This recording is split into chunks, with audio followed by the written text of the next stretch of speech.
여러분 가운데 실패를 경험해 보신 분들이 혹 있나요? 뭐 사업이나 아니면 내가 목표했던 시험이나 아니면 내가 계획했던 일들, 그런 것들이 우리에게 주어졌을 때 도전해 보았지만 씁쓸하게 실패한 경험이 있는지요?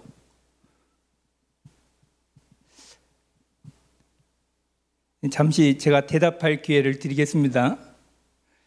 아니면 여러분들 중에 가정의 문제나 여러 가지 문제로 인해서 찾아오는 것들이 있는데 그것이 무엇인지 아십니까?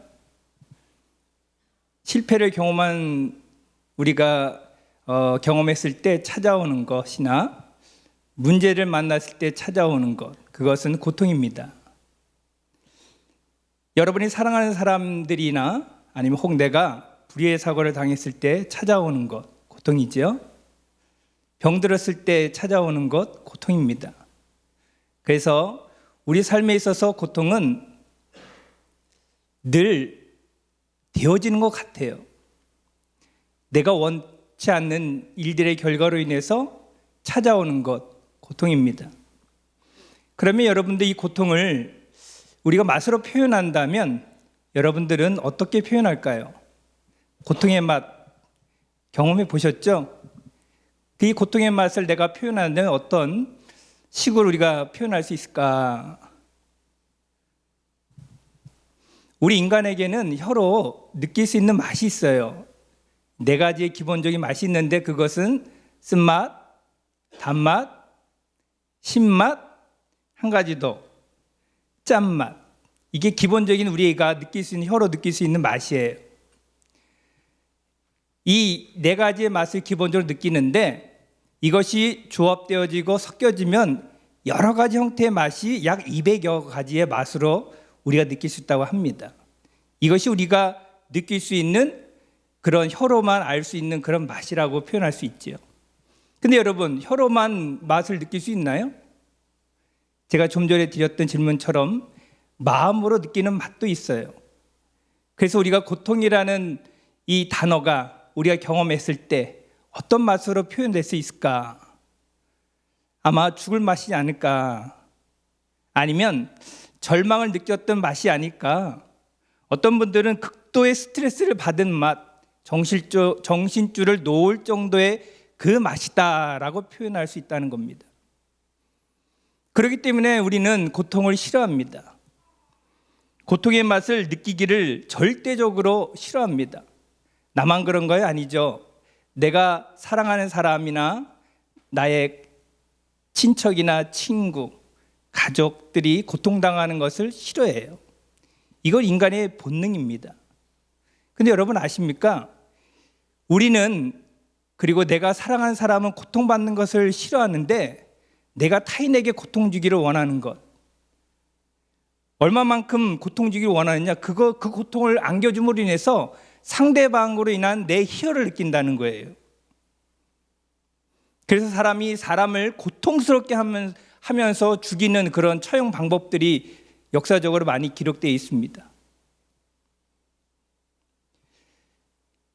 단지 예수 믿는 이유 하나 때문에 로마 시대의 네로 황제와 같은 사람들은 고통을 잔인하게 안겨줄 방법들을 생각하고 심지어는 이 그림처럼 굶주린 사자를 옥에 가둬서 굶기뿐만 아니라 극도의 스트레스를 줘요. 채찍을 때리거나 못으로 인해서 그 고통을 사자에게 안겨줍니다. 그리고 난 후에 이 사자를 풀어놓으니 사람들에게 달려가 어떻게 하죠? 잔인하게 물어 죽이잖아요. 잡아먹고 뼈를 부러뜨리는, 자기 허기진 배를 채우는 그런 야성적인 사자가 그 자기의 잔인성을 드러내는 그 순간에 사람들은 환호성을 지르면서 즐겨했다는 거예요. 뭐 때문에 그렇죠? 예수 믿는 이유 하나 때문에. 로마 시대뿐만 아니라 일본에도 역시 마찬가지입니다. 여기 보여있는 여러분 후미에 제도라는 거 혹시 아시나요? 일본 초기 기독교 역사 가운데 후미에 제도가 있었습니다. 후미에는 저 예수님의 형상을 밟고 지나가는 거예요. 그래서 어떤 마을에 들어가 예수님의 형상의 이 모양을 땅바닥에 놓고 밟고 지나가면 기독인이 아닌 것으로 간주했어요. 그러나 예수 믿는 사람은 양심상 그것을 밟지 못하고 머뭇거릴 때 어떻게 하냐? 그 사람뿐만 아니라 그의 가족, 자녀, 형제, 이웃, 사돈의 팔종까지 끌어다가 잔인하게 죽였습니다. 단지 그 행동을 못한 이유 한 사람 때문에 그 마을이 초토화가 됐어요. 그래서 예수 믿는 이유 하나 때문에 이들에게 고통을 어떻게 주었는가? 인두로 그들을 지졌습니다. 톱으로 사지를 잘라냈어요. 그리고 뜨거운 물을 부어서 사람을 다 죽게 하는, 심지어는 십자가를 매달아 놓고 말려 죽이는, 그래서 온 사람들이, 온 백성들이, 온 마을 사람들이 볼 수 있도록 매달았어요. 이것을 1년, 2년 한 게 아니라 250년의 역사 가운데 일어난 일이에요. 그래서 기독인들 20만에서 30만이 일본 사람 초창기에 기독인이라는 이유 하나 때문에 고통당하 죽었습니다. 그래서 그런지 일본에는 기독교인들이 씨가 마른 것 같아요. 그렇다면 여러분, 우리가 이렇게 얘기할 수 있지 않습니까? 왜 굳이 고통을 감내하면서 예수 믿는다고 할까요? 혹 어떤 분들은 영리하게 예수 때문에 핍박당하는 그 시기를 모면하기 위해서 나 예수 믿지 않아요. 그리고 핍박이 잦아지면 그때서 예수 믿으면 낫지 않습니까? 영리한 말씀처럼 들려집니다. 만약 여러분들에게 이와 같은 예수 믿는 이유 하나 때문에 고통이 주어진다면 어떨까요? 제가 서두 얘기했잖아요. 우리 인간은 본성적으로 고통을 느끼기 싫어합니다. 그 맛이 절망의 맛이고 죽을 맛이기 때문에 고통 그 자체를 싫어해요. 마음의 고통도 싫은데 육적인 고통을 어떻게 감당할 수 있습니까? 근데 여러분, 돌이켜 생각해 보세요. 내 부모가, 내 가족이 내가 너와 연을 끊고 살 수 있는 길이 연을 끊는 방법이라면 여러분 부모를 내 부모가 아니라고 여러분 고백할 수 있습니까? 반대로 여러분의 부모가 여러분 때문에 죽을 위기에 여러분과 연을 끊고 살 수 있는 길이 있다면 여러분과 연을 끊고 내 아들이라 내 딸이라 라고 이야기하지 않는 그 방법이 정말 행복할까요?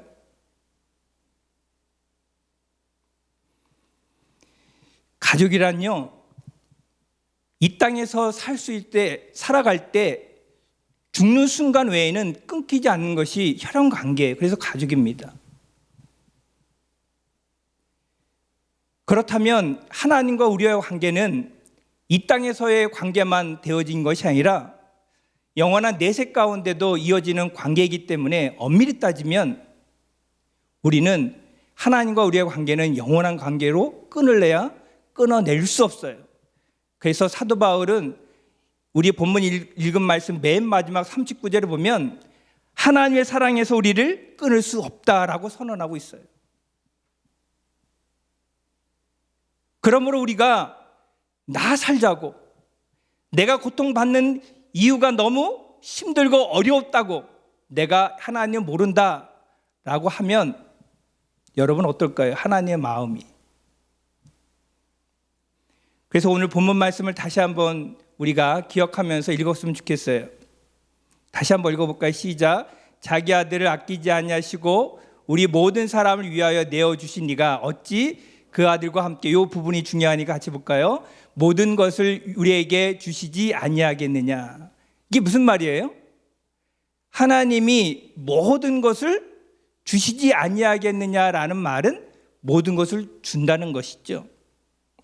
여기 모든 것이라는 것은 넘치게 준다는 이야기고 아낌없이 전부를 준다라는 표현입니다. 이 이미지를 누가복음 15장에 가서 보면 세 가지 비유가 나옵니다. 여기 그림을 보면 렘프란트라는 이 유명한 작가가 돌아온 탕자라는 이 그림을 작품으로 그렸어요.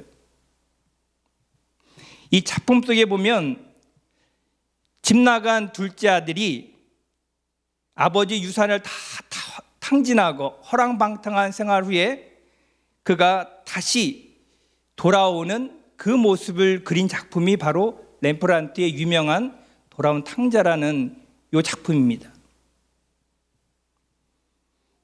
근데 여러분, 이스라엘 나라에서는 아버지의 유산을 받는 것은 우리나라도 그렇지만 아버지가 죽었을 때 상속되어지는 거예요.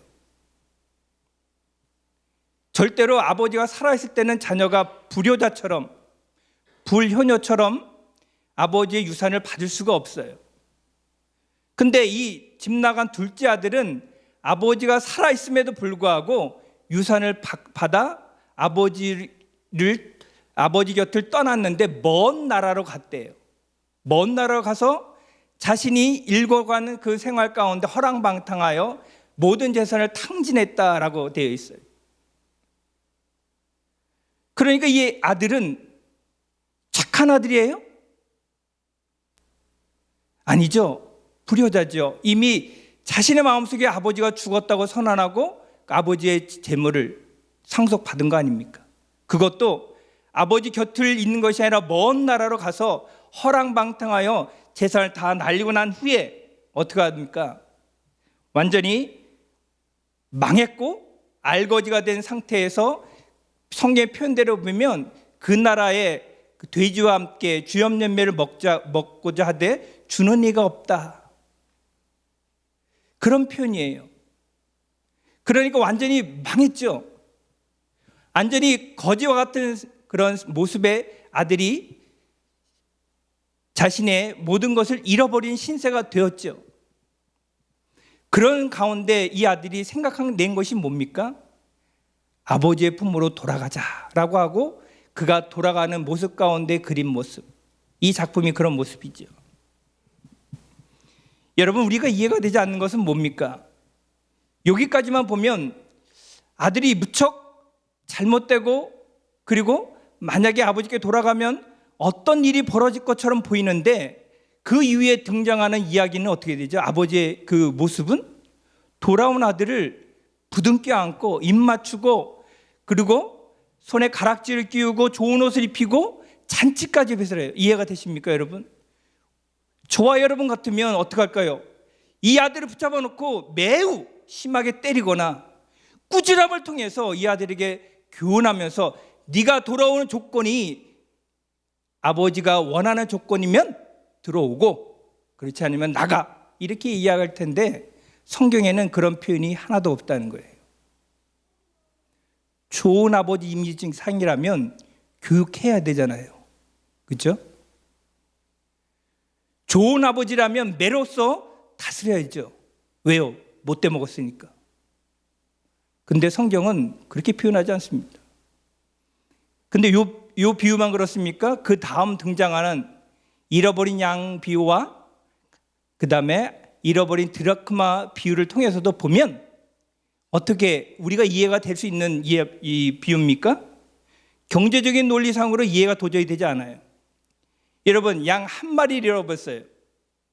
목자는 밤이 새도록 그 약 한 마리를 찾아 헤맸습니다. 그러면 남아있는 양이 몇 마리예요? 99마리. 99마리를 방치했어요. 누가 보면 한 마리를 찾는 것이 나아요? 아니면 99마리를 지키는 것이 더 나아요? 경제적 이치에 따지면 99마리를 지키는 것이 경제적으로 이득이고 당연한 것이라고 합니다. 왜요? 중동 지방에는요, 여러분, 이리 때와 늑대의 때가 있습니다. 목자 한 사람이 100마리의 양을 다 지킬 수가 없어요. 그래서 한 마리 잊어버리면 그것을 생각하고 그 99마리를 지키는 것이 그때 당시에 상식이었어요. 근데 비유는 달라요. 마치 99마리를 방치해 놓고도 한 마리 때문에 고민하고 고심하며 찾아다니는 목자의 모습, 이해가 되십니까, 여러분? 경제적인 논리상으로 우리의 상식상으로는 이해가 되지 않습니다. 한 드라마크는 어떻고요? 이 드라크마 하나는 예수님 당시에 한 사람의 이 하루 일당이었어요. 우리가 그냥 좀 보태면 한 10만 원이나 100불 정도로 치면 요것을 잃어버렸는데 어떡합니까? 이 여인이 찾고 찾지요. 못 찾으니까 온 방을 돌아다니면서 등불을 킬 정도로, 그러니까 밤낮이 아닌가 그렇게 여겨집니다. 근데 어떤 목사님은 그러더라고요. 목사는 그런 나라에 가면 하루 일당이 $1랍니다. 1달러. 하루 일당 1달러라는 그 나라에서는 하루 일당이 1달러예요. 예수님 시대는 한 드라크마.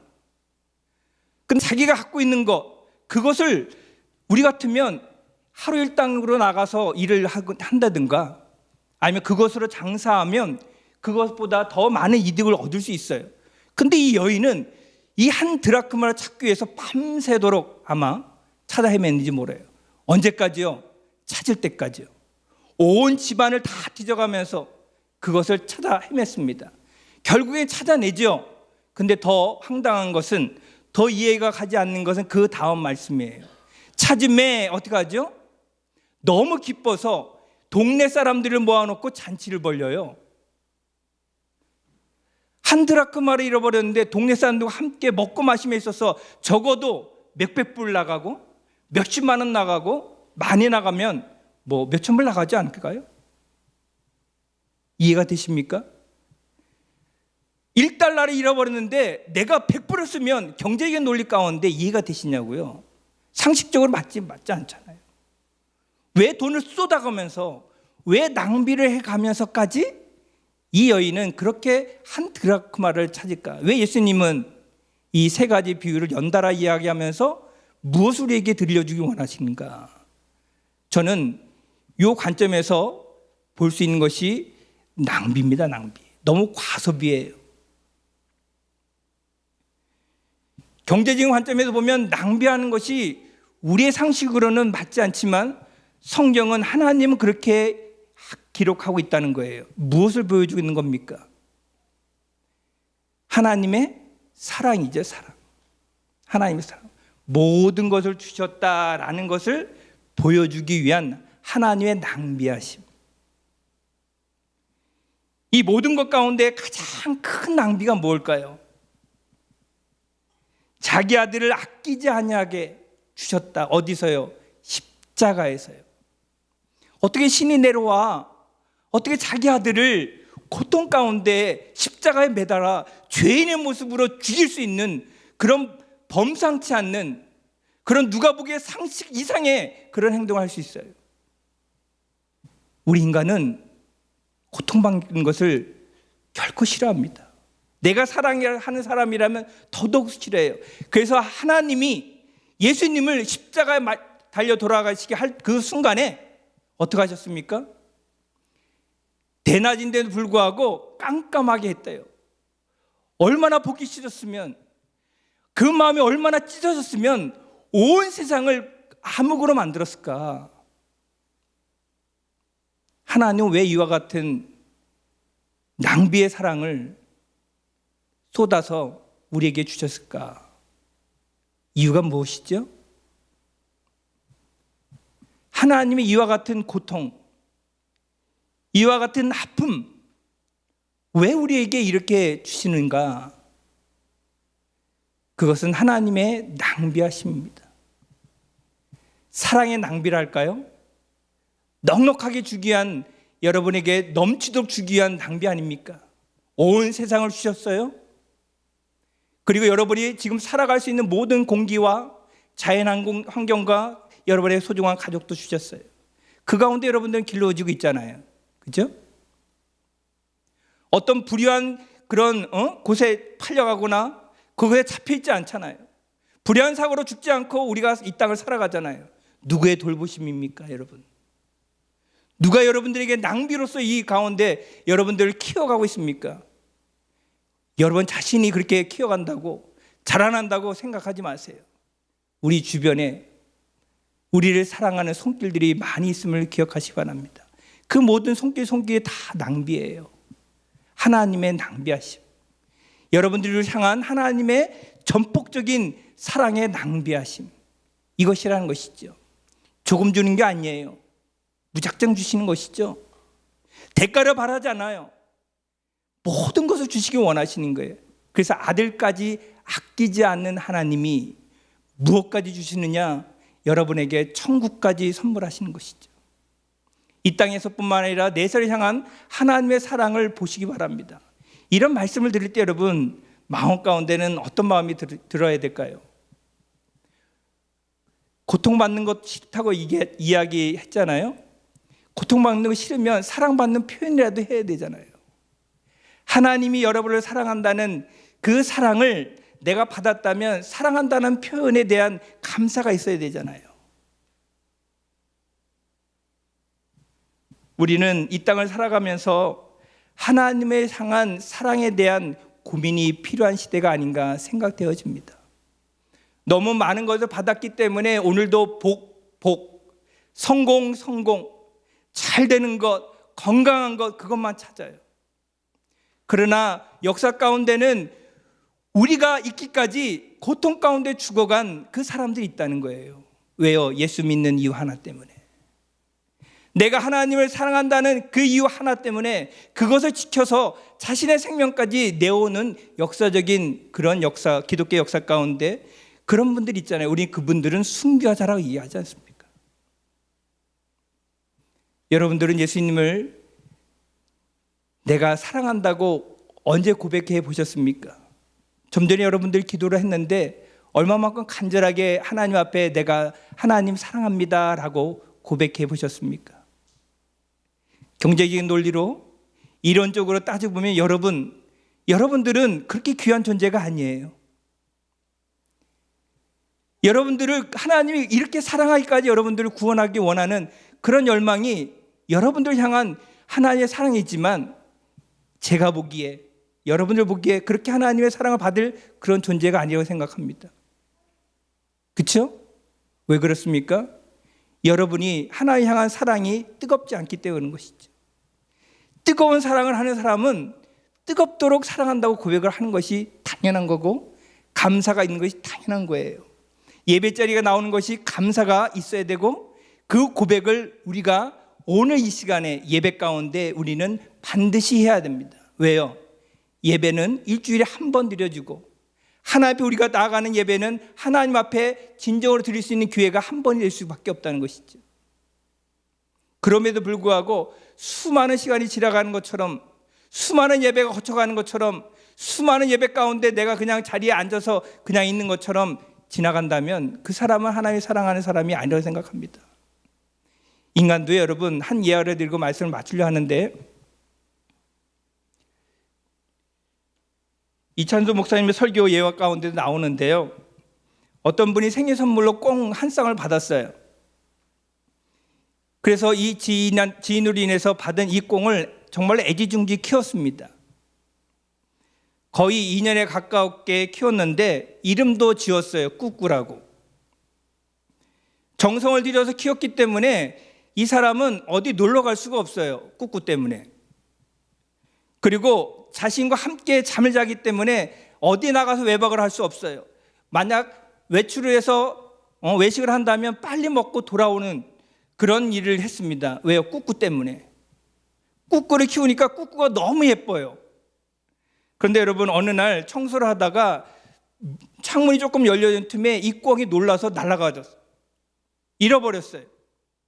근데 이 사람이 그냥 잃어버린 것으로 끝난 것이 아니라 그 다음 사건이 이렇게 중요한 거예요. 이 꽁 주인이 이 꽁을 찾기 위해서 전단지를 무려 2,000장을 뿌렸는데 아르바이트생을 구해서 뿌렸어요. 자신의 회사에서도 조퇴하면서 그 온 동네를 찾아오면서 꾸꾸야 어딨냐 꾸꾸야 어딨냐 하루 이틀 3일 찾아다녔어요.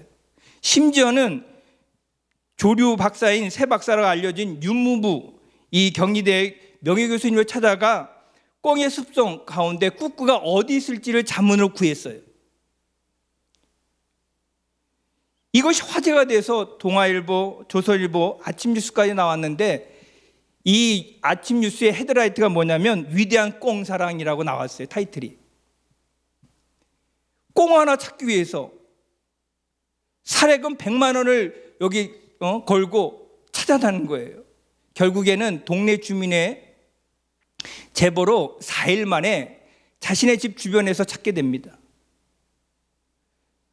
우리가 보기에는 이상하죠. 꽁 한 마리를 잃어버렸다고 웬 호들갑일까요?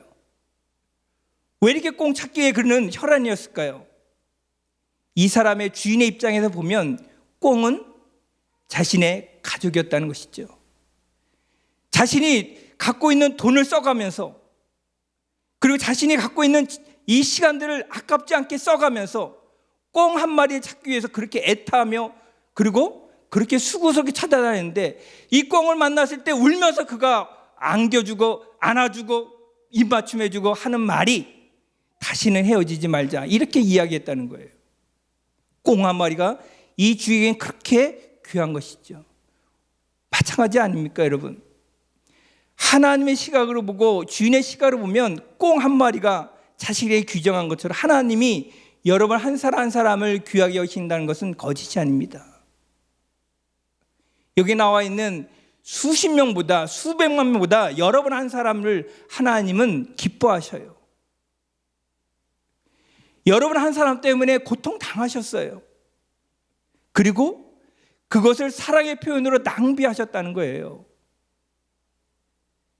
그러므로 여러분들 한 사람 한 사람은 귀한 사람입니다.